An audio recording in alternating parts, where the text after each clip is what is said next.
Gak mungkin aku kena COVID, begitu pikirku saat itu. Aku kan kerja dari rumah, selalu tertib melakukan protokol COVID apabila harus ke supermarket atau ke rumah orang tuaku. Tapi kenyataannya, mungkin tangan saya kurang disiplin untuk tidak menyentuh mata, hidung, dan mulut. Atau mungkin suami saya yang begitu, atau mertua, atau teman-teman dan sanak saudara yang sesekali kami jumpai. Sebelumnya, selama 10 hari, saya sakit di rumah dengan gejala demam tinggi, sendi-sendi sakit, lidah terasa pahit, dan batuk ringan. Di hari kelima setelah demam turun, aku dan suami melakukan cek darah, di mana hasilnya menunjukkan bukan demam berdarah maupun tipes.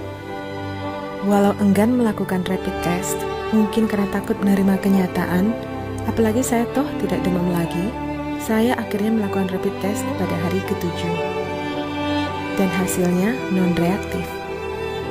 Di titik ini, ibu mertua saya yang berusia 78 tahun mengalami rasa pahit di lidah selama seminggu, tidak selera makan, dan tubuh semakin lemas, namun tidak ada demam maupun batuk.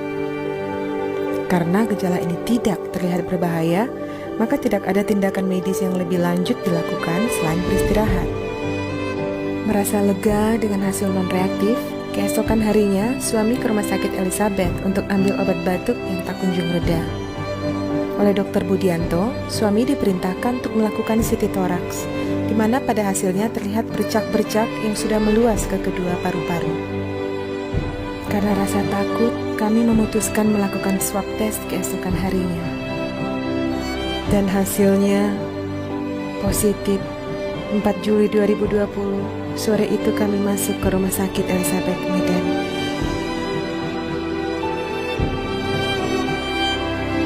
Malam itu juga, ibu mertua saya menyusul opname dengan kondisi cukup kritis. Saya, suami, dan mertua diisolasi di dalam satu kamar. Perasaan cemas dan takut semakin bertambah setelah berjumpa dengan para perawat yang lengkap dengan APD-nya. Perawatan dimulai. Infus dipasang dengan ditusuk-tusuk sampai mendapatkan antibiotik yang sesuai untuk masing-masing. 3 kali sehari, rata-rata ada 10-14 butir vitamin dan obat-obatan yang harus dimakan. Dari infus dimasukkan vitamin C dan disuntikkan antibiotik. When I find myself in times of trouble, Mother Mary comes to me. Hari kedua isolasi adalah hari yang terberat buat saya. Menghibur diri, saya bernyanyi. Hari itu saya mendapat info hasil rapid test anak-anak saya yang dijaga oleh keluarga. Hasilnya reaktif. Saya juga mengkhawatirkan status anggota keluarga yang lain. Rasa takut dan sedih yang teramat besar membuat kondisi tubuh kami juga drop. Suami dan mertua mulai diberikan oksigen. Diare saya juga mulai memburuk.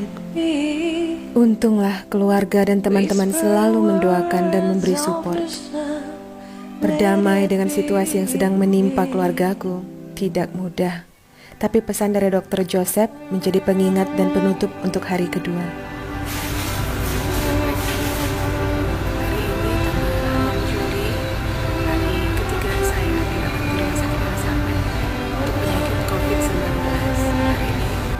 Perawatan berlanjut.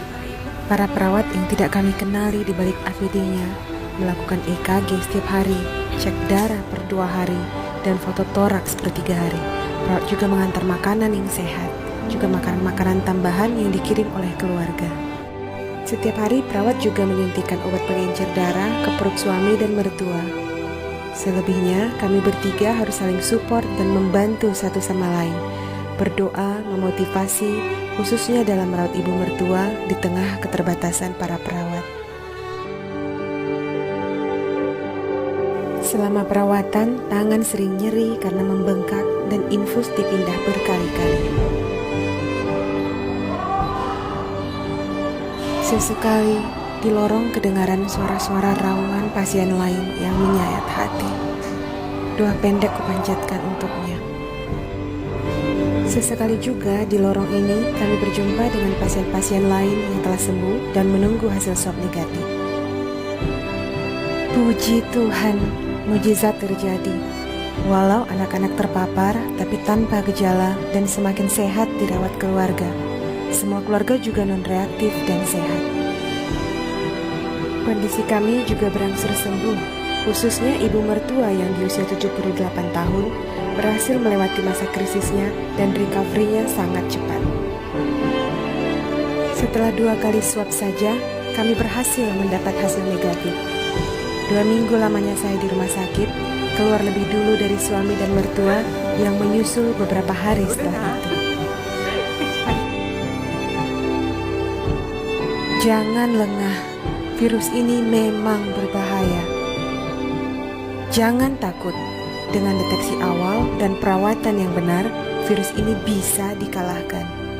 Dengan setulus hatiku, aku mengucapkan puji syukur ke Yesus Kristus. Terima kasih kepada seluruh tenaga kesehatan yang berjuang di garda depan melawan COVID. Khususnya Dr. Budianto dan Dr. Noni dan seluruh perawat di Rumah Sakit Elizabeth yang bertugas di ruang isolasi, atas perawatan dan motivasi yang selalu kalian tularkan.